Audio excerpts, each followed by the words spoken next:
tomorrow and for the rest of eternity. Hot!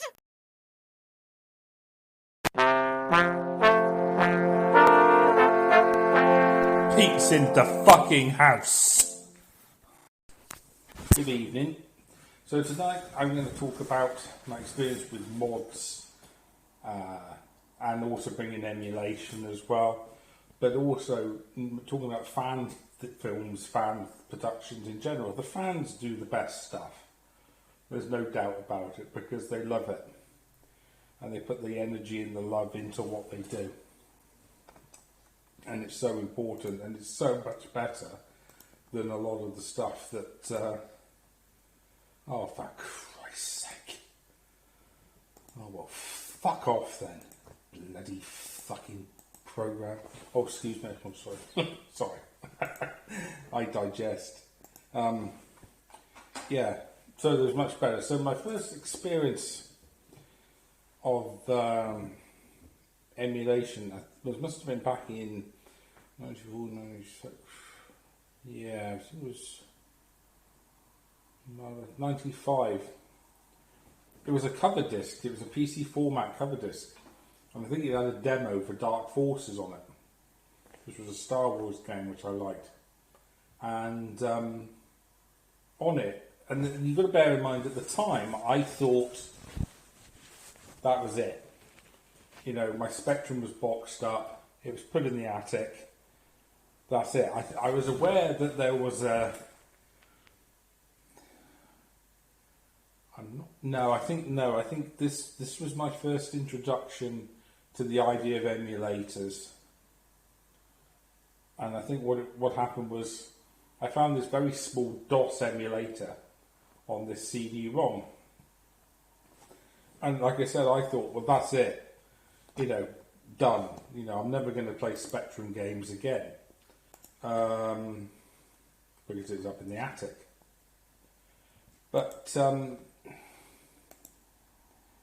you know, amazingly, there was this emulator on this disc, and I put it on. And one of the games, I can't remember what the other ones, it came with some games, it was Auf Wiedersehen Monty. And it was amazing because it's like I was playing Spectrum game on my PC, you know, the 486. It's incredible. And there was talk about, I think it was in the README, talking about the fact that you can piss off. I put that on airplane mode. The fact that you could record, I suppose they would be WAV files, and recording your Spectrum games, and so converting them to digital files so you could play the games. And I was like really kind of taken with the idea, but never really panned out. So it was amazing because I was playing this these Spectrum games on the PC. Incredible.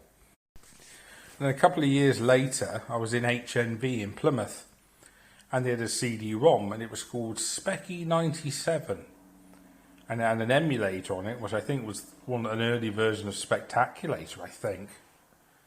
But it was Windows, and it had all these Spectrum games. So I didn't need to convert them. It was, you know, absolutely amazing. And then obviously, like I said, I had a 486. Which I don't think I covered in one of my videos, the history of my computers. I might need to go back. But I had a 486 between 94 and 97. I think Dad bought 166. Yeah, it's a Pentium. Yeah, it was a Pentium, wasn't it? Yeah, it must have been. And yeah, so I was aware of Doom. I was never keen on Doom. I mean, it was all right, and I played it, but it wasn't really that interesting to me. You know, there was no story to it for one thing. Well, not much of a story, anyways, wafer thin. But I was aware of like WAD files, which were, you know, people were modding the game. And there was some Star Wars mods, but the graphics were so shite. You know, it was like the technology hadn't really caught up with what could be done, you know? So I wasn't really that taken with it. And then Dark Forces came out, which was like Doom, a Star Wars game, but it had a story, and I friggin' loved Dark Forces. It was brilliant. And then, of course, they started getting mod files then for Dark Forces, like missions. And they had loads of missions. I mean, some of them were pretty crap, but some of them were quite good. You know, I played quite a few fan-made missions, and one in particular, it was called the Dark Tide, and I played the first part. I never did play the other ones, but they were amazing what this fan had done with the engine for Dark Forces, which was a pretty simple engine, you know. This was around 2001, 2003, to be honest. But it was neat because you could put your soundtrack CD in the CD-ROM, and this is the Star Wars soundtrack as you played the game. And you know, and one of the things, I mean, like the Star Wars, I mean, one of the ambitions was always, you know, you wanted a lightsaber, and you wanted to be able to fire Han Solo's blaster and things like that. I don't think they had a lightsaber in Dark Forces, but they did have a mod so you could change the gun so it looked like Han Solo's. That was cool. And I had years. I played that for years, you know, and had a really great time with it. And recently, a guy has started actually doing a remake of it with the Unreal 5 engine or Unreal 4, but it looks amazing. In 1997, the game Jedi Knight came out,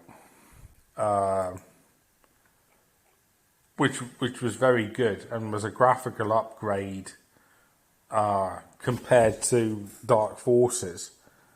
And you could wield a lightsaber, but it was pretty ungainly. It wasn't great. Again, the technology wasn't quite there, you know. And then I started playing the Star Trek games, like Elite Force and Elite Forces 2. I didn't find so many mods for them, but you know, again, I had like certain ambitions, such as firing an original phaser and being in the skin of the original series uniforms and things like that, which was cool. But I don't remember there being a lot of Star Trek games which I played modded, to be honest with you. And around about the same time, I started playing about with the SNES emulators. I think, what was it? Was it SNES? Was it SNES 19X? Or it was an emulator. I think it was a DOS emulator, but it was bloody good. I do remember it being a bit of a pain in the ass. But again, I could play Super Star Wars and Super Empire Strikes Back. It's fucking brilliant, you know? Absolutely amazing, you know. So I loved Super Bomberman 2. You know, that was great fun playing with my mates. And I had SimCity 3000, you know, and more recently, which had a load of really kind of cool add-ons. And there's a modern game I play now called Banished, where you basically you can set up a township and build your own little town, and that's got some really cool little buildings and mods that the fans have made for it. So the biggest problem with a lot of these games was that as time went on, it became harder and harder to play them on modern systems. So part of like the mods was almost like getting them working on new systems. And I remember when Scum VM came out, which enabled you to play the old classics point and click adventures, such as Indiana Jones and Day of the Tentacle. You know, that was brilliant and so easy to do. You could just plug it in and just, you know. And later on, they remastered Day of the Tentacle and Monkey Island anyway. Great games, I loved them. But, you know, to be honest, at the time, not a lot of fun to play with disc swapping. So being able to play them on a proper PC was a damn sight easier. Oh, piss off. I don't know what that was. I was in a Coke bottle. Yeah. Anyway, around 2001, Again, mainly mods that I had was Star Wars games. I'm 10 minutes in, so I'll split this into two, I think. There was a game called Galactic Battlegrounds, Star Wars thing, where you could like make armies and stuff like that and have spaceships. But again, it kind of became unplayable on modern systems. You couldn't get the fucking thing to run. So, I don't know when it first came out. Over the last couple of years, there's been a mod which you can run and you can play it on a modern system, Windows 10. But you've got all these other units that you can use. All these different ships and characters, and it's fucking amazing. Absolutely amazing. So that's my first half of my rambling about experiences with mods.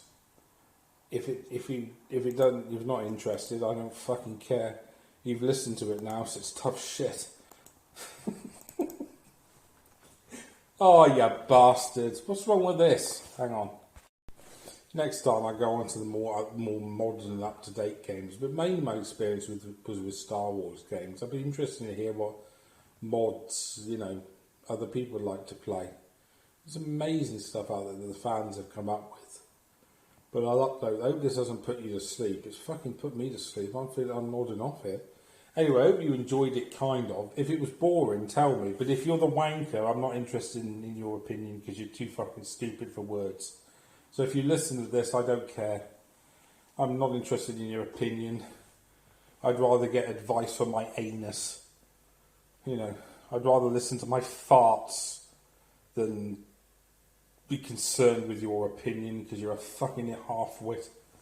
Yeah, so if you listen to the end and you've heard that, wanker, then there we go. You're a prick. Nobody likes you. Fuck off. So I'll upload this now. All the best.